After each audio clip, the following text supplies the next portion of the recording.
सतलोक आश्रम से जुड़े एक भगत हैं सुनील जाटियान जी, जो सन 1997 से सतगुरु रामपाल जी से नाम उपदेश प्राप्त हैं और अब 27 साल के बाद उनके मन में तरह तरह की शंकाओं ने जन्म ले लिया है। 29 साल के बाद तो कहीं न कहीं वो गुरुदेव भगवान के सत्संग अच्छे से सुन नहीं पाए, सुने हैं तो वो समझ नहीं पाए, और यदि समझने का प्रयास किया तो उनके भाग्य में साथ संगति नहीं थी, जिस कारण से वो समझ नहीं पा रहे कि वास्तव में गुरु ही परमात्मा होता है क्या। इस भक्ति मार्ग का एक नियम है, एक रूल है, जब तक आप अपने गुरु को ही परमेश्वर के रूप में, इष्ट रूप में मानकर नहीं पूजोगे, आप मोक्ष प्राप्त नहीं कर सकते। यदि आप अपने पूज्य गुरुदेव के अलावा किसी और में परमात्मा ढूंढोगे, किसी मूर्ति में, किसी फोटो में, आप मोक्ष प्राप्त नहीं कर पाओगे। यदि आप अपने पूज्य गुरुदेव भगवान को जन्म लिया हुआ मानोगे, आप कभी भी मोक्ष प्राप्त नहीं कर पाओगे, कभी भी नहीं। और इसी बात को लेकर भाई और बहनों, ये महाद्वंद सूक्ष्म रूप से काल और दयाल के बीच में छिड़ा हुआ है। काल अपने एजेंटों के माध्यम से पूरी कोशिश कर रहा है आत्माओं को भ्रमित करने की, और सतगुरुदेव भगवान अपने एजेंट सत्सेवक बच्चों के माध्यम से पूरी कोशिश कर रहे हैं इस काल के अज्ञान को समाप्त करवाने की। और लगातार काल के सिर पर तत्वज्ञान की चोट मारी जा रही है और काल का हाल फिलहाल बेहाल है। तो भाई और बहनों, ये सुनील जाटियान जी ये वीडियो वगैरह बनाते रहते हैं, 5 मिनट का, 10 मिनट का, 15 मिनट का, और आप और हमारे लिए अच्छी बात ये है कि इनके वीडियो से आप और हम भगत भाई बहनों को दृढ़ता मिलती है। कब? जब हम इसके वीडियो के ऊपर प्रमाणित सबूतों सहित तत्व ज्ञान को आधार बनाकर 2-2, 3-3 घंटे के वीडियो बनाते हैं, तब हम साथ संगति वाले भाई बहनों को पता चलता है कि हे भगवान, ये लोग दावा करते हैं हम 29 साल से सतगुरु रामपाल जी के भगत हैं, और इनका जो व्यवहार है, इनका जो ज्ञान आधार है, वो 29 दिन के भगत से भी कम है। क्यों इन लोगों ने इतने वर्षों तक सतगुरु रामपाल जी की संगति की?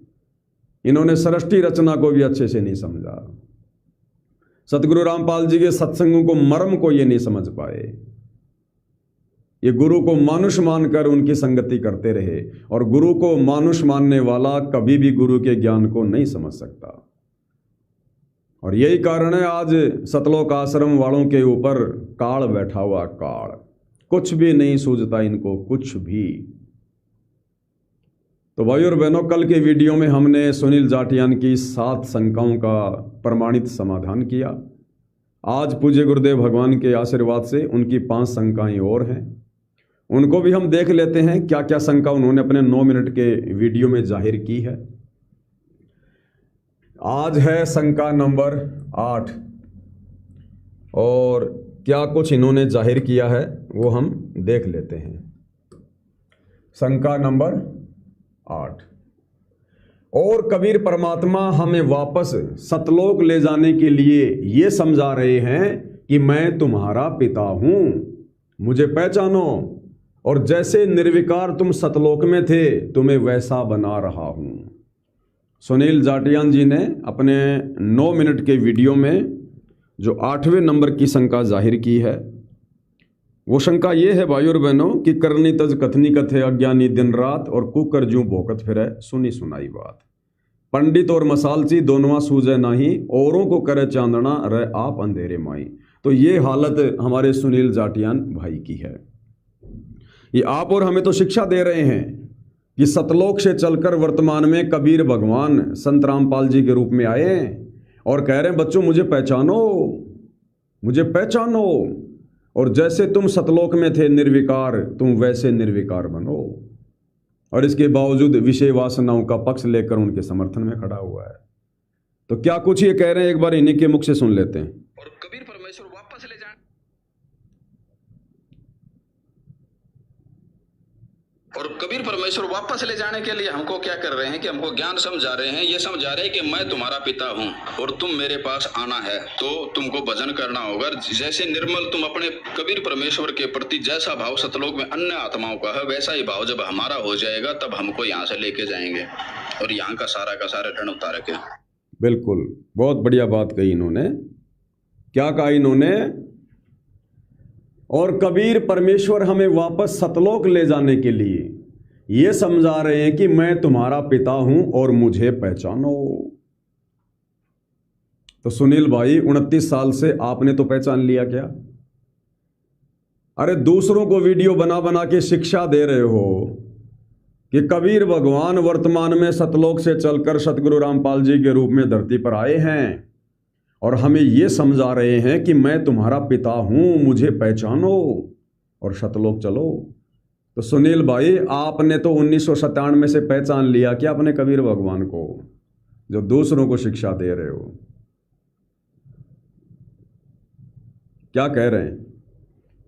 और कबीर परमात्मा हमें वापस सतलोक ले जाने के लिए ये समझा रहे हैं कि मैं तुम्हारा पिता हूं, मुझे पहचानो, और जैसे निर्विकार तुम सतलोक में थे तुम्हें वैसा बना रहा हूं।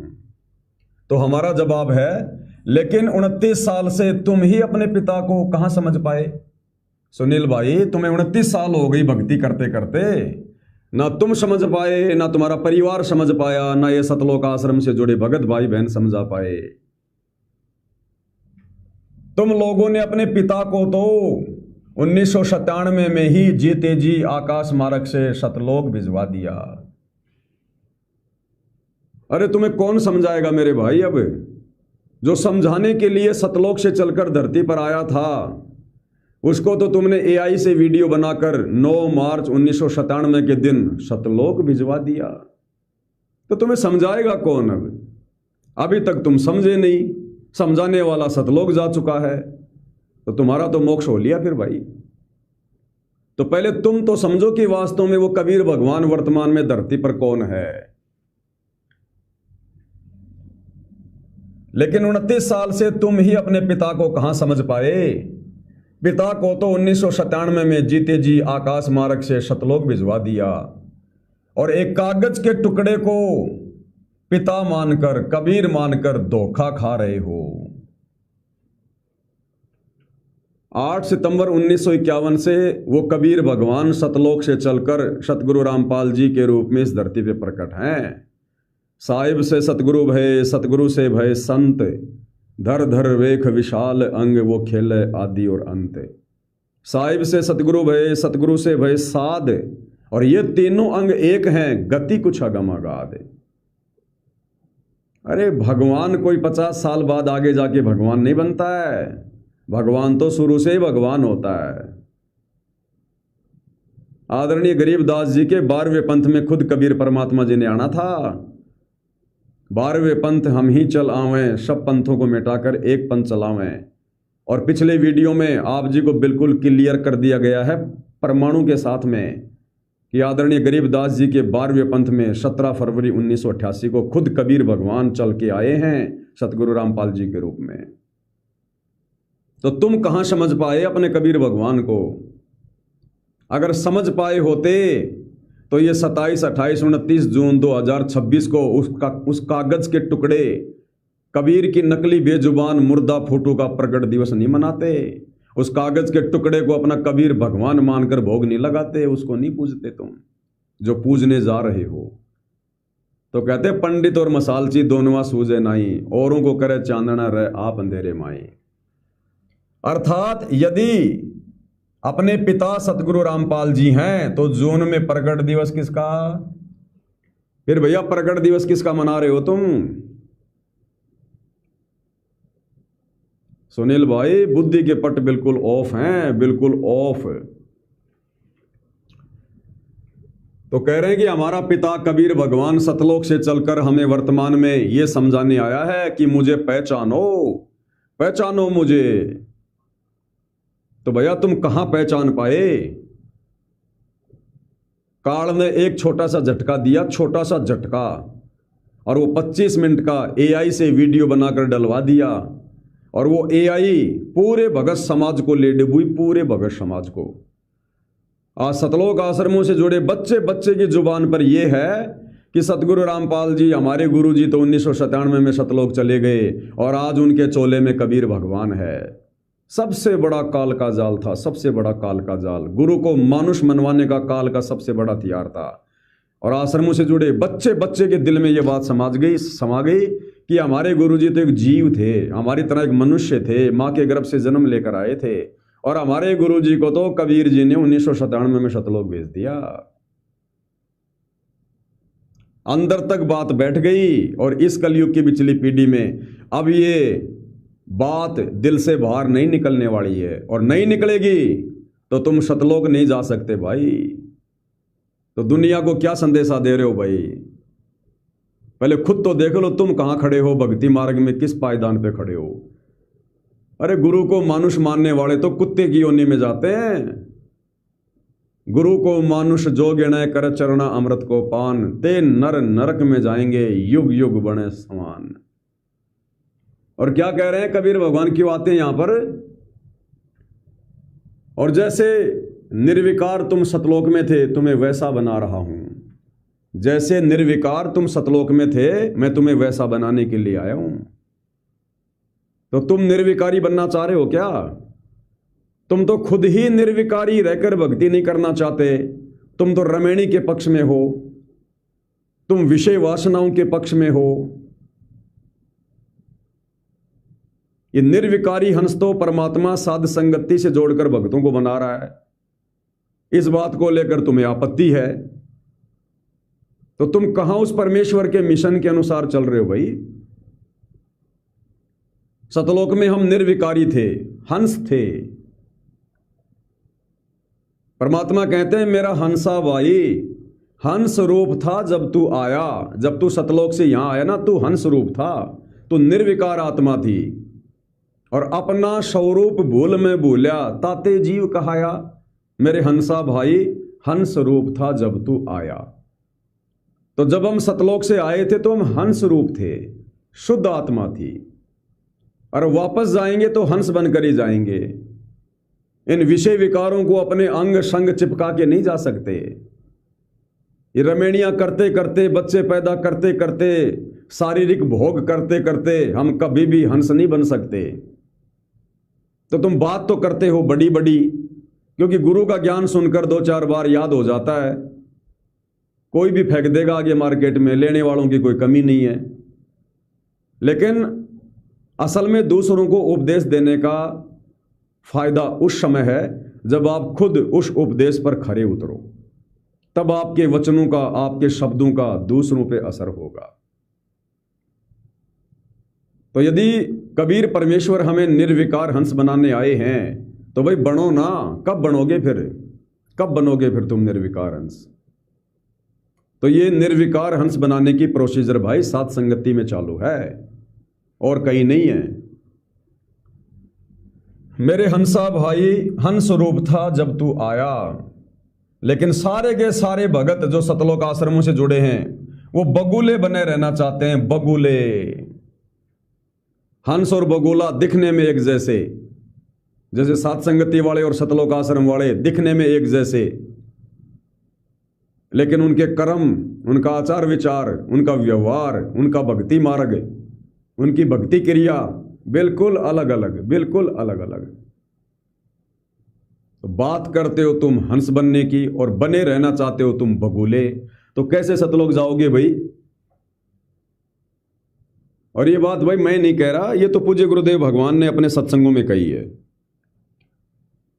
परम पूज्य सतगुरु रामपाल जी जब हिसार जेल में बैठे हुए थे, वहां से बैठकर उन्होंने जो विशेष संदेश भेजे हैं, और उन विशेष संदेशों में जो मिट्टी पलीत तुम सतलोक आश्रम से जुड़े भक्तों के कोऑर्डिनेटरों की उन्होंने की है, वो सुनने के लायक है, सुनने के लायक है।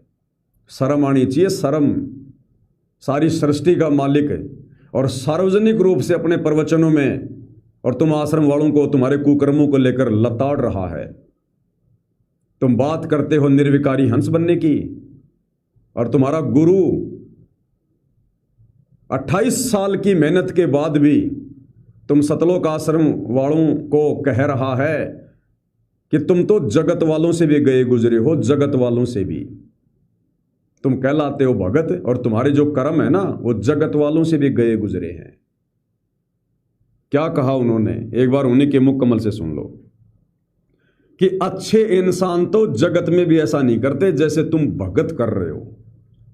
अब इससे ज्यादा और क्या कहेंगे भाई, क्या कहेंगे इससे ज्यादा। तुम तो आम लोगों से भी गिरे हुए हो। चरित्र को लेकर बात की है गुरुदेव ने। इन सतलोक आश्रमों में अपनी गुरु बहनों के साथ में बदतमीजियां करते हो, अश्लील हरकतें करते हो। कोऑर्डिनेटर भी, एक दिल्ली का कोऑर्डिनेटर था, बरवाला कांड के बाद में एक भगत की लड़की को भगा के ले गया, जबकि खुद वो शादीशुदा था। मध्य प्रदेश के धार जिले का नामदान केंद्र, सन 2018-19 की घटना। नामदान सेंटर पर एक बहन का जबरदस्ती बलात्कार किया जाता है। वो 3 बच्चों की मां थी, भूरी देवी, और धार जिले के नामदान केंद्र पर उसको 3 दिन तक रखा जाता है। नीचे नामदान केंद्र और ऊपर नामदान केंद्र वाले सेवादार रहते हैं। उस कमरे में उस बहन को 3-4 दिन तक रखा गया, उसका शोषण किया गया 3-4 भक्तों के द्वारा। और जब उसके पति को इस बात का पता चला तो इन सतलोक आश्रम वाले भक्तों ने उस बहन को कोर्ट में ले जाकर उससे एफिडेविट लिखवा लिया कि मुझे तो नामदान सेंटर पे जो सेवादार है, मुझे तो उससे प्यार हो गया था, भैरू दास से मुझे उससे प्रेम हो गया था, मैं इससे शादी करना चाहती हूं। ये हरकतें तुम्हारी, ये हरकतें, और भी ना जाने कितने कांड कर रखे हैं तुम लोगों ने। बरवाला कांड से पहले तो किए, बरवाला कांड के बाद भी ये परम भगत सतलोक आश्रम से जुड़े हुए, जिनके ऊपर दास पहले कई बार वीडियो बना चुका है, बार बार उनकी धोती धोना भी ठीक नहीं है, कहीं उनको हार्ट अटैक ना आ जाए। तुम्हारी इन्हीं तमाम घटिया हरकतों को देखकर हिसार जेल में बैठकर सतगुरु रामपाल जी ने सार्वजनिक तौर पर बोलना पड़ा, सार्वजनिक तौर पर। और क्या कह रहे हैं पूज्य गुरुदेव भगवान तुम्हारी सतलोक आश्रम वालों की घटिया हरकतों को लेकर। विचार कर रहा कि हम कौन है, कहां से आए। आपस में खींचातानी रखते हो अभी भी भगत हो गए। अच्छे इंसान तो जगत वाले गुनाह करते हैं ऐसा जैसे भगत कर रहे हैं। अच्छे इंसान तो जगत वाले गुनाह करते हैं ऐसा जैसे भगत कर रहे हैं। अच्छे इंसान तो जगत वाले गुनाह करते हैं ऐसा जैसे भगत कर रहे हैं। किसी को छोटी सी सेवा दे देते, कोऑर्डिनेटर बढ़ा दिया, वो ने सोचा मैं खुदा बढ़ गया। और इतना शिक्षा तो पड़े, मजदूर बनना सीखो, मजदूर। और कई देखा है कि कोऑर्डिनेटर या जिसकी जो भी व्यवस्था लगाई जाए तो व्यवहार भी ठीक नहीं करते, धमकान लग जाते, रुकान लग जाते। और कुछ ऐसी भी शिकायतें आई हैं जो बहन बेटियों के साथ गलत मैसेज भी डालते हैं। तो वो दुष्ट लोग ना तो कोऑर्डिनेटर के योग्य है ना वो भगत के योग्य। और कुछ ऐसी भी शिकायतें आई हैं जो बहन बेटियों के साथ गलत मैसेज भी डालते हैं। तो वो दुष्ट लोग ना तो कोऑर्डिनेटर के योग्य है ना वो भगत के योग्य। और कुछ ऐसी भी शिकायतें आई हैं जो बहन बेटियों के साथ गलत मैसेज भी डालते हैं। तो वो दुष्ट लोग ना तो कोऑर्डिनेटर के योग्य है ना वो भगत के योग्य। तो ऐसा तो संगत में कुसंगत उपजेगी, और ऐसी कुसंगत होगी फिर हम रखेंगे नहीं उसको खेत में। किसान उस कुबाड़ को पाड़ कर खेत तो बाहर फेंक देता है, तो उसको मिशन से निकाल दिया जाया करेगा। सुधर जाओ, एक के नहीं सुनी जाया करती, सामूहिक शिक्षा दी जाती है, अमल कर लो इन पे। कर्म बतेरे फोड़ लिए, इस ज्ञान का असर क्या हुआ? थोड़ा सा सुख होते हो फिर पक्के एजेंट काल के बन जाते, बकवाद वही करनी, भगवान से दूर हो जाना। थोड़ा सा सुख होते हो फिर पक्के एजेंट काल के बन जाते, बकवाद वही करनी, भगवान से दूर हो जाना। थोड़ा सा सुख होते हो फिर पक्के एजेंट काल के बन जाते, बकवाद वही करनी, भगवान से दूर हो जाना। क्लियर कर दिया सतगुरु रामपाल जी ने कि तुम्हें थोड़ा सा सुख होता है और तुम पक्के एजेंट काल के बन जाते हो, पक्के एजेंट काल के। अरे सुनील भाई, तुम ही कह रहे थे ना कि गुरुदेव भगवान का एक ऑडियो आया था जिसमें गुरुदेव कह रहे थे कि बच्चों, यदि मैं कैमरे से नहीं देख सकता तो मैं वैसे भी सबको देख सकता हूं। तो अंतर्यामी सार जेल में बैठकर तुम लोगों के, आश्रम वालों के कुकर्मों को देखकर ये बात बोल रहा है कि अच्छे इंसान तो जगत में भी ऐसा नहीं करते जैसे तुम भगत कर रहे हो। यानी जगत वालों से भी गई गुजरी कैटेगरी में सतगुरु रामपाल जी ने अपने आश्रमों से जुड़े भक्तों को, कोऑर्डिनेटरों को शामिल किया है। तो भला हम सत्सेवक क्या करेंगे उन आश्रमों में जाकर जहां पर ऐसे घटिया चरित्र वाले लोग रहते हैं? क्या करेंगे हम वहां जाकर?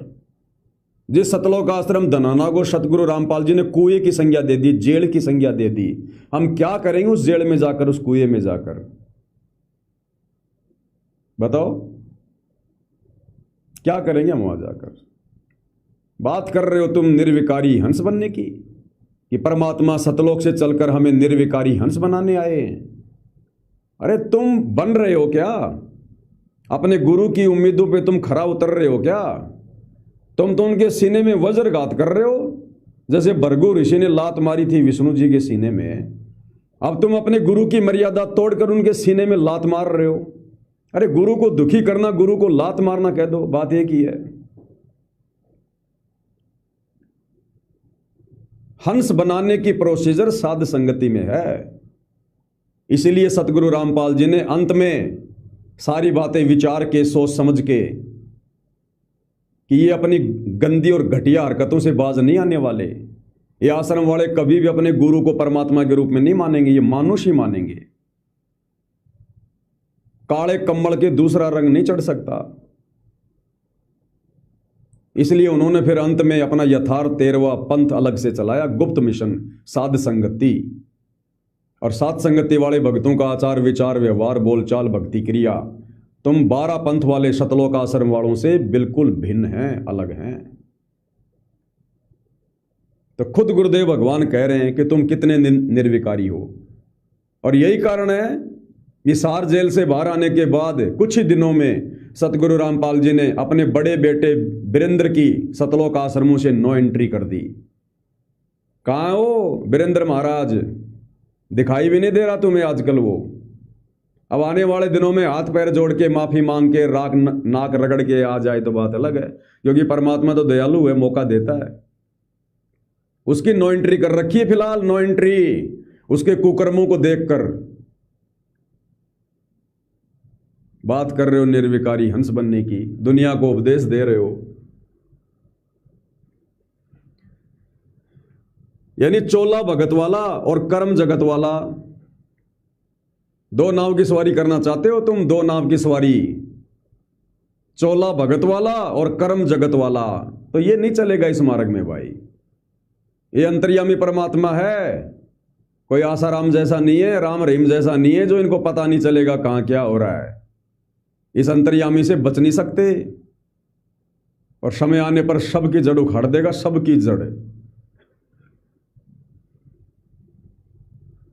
आगे भाई और बहनों, इनकी क्या शंका है वो भी देख लेते हैं।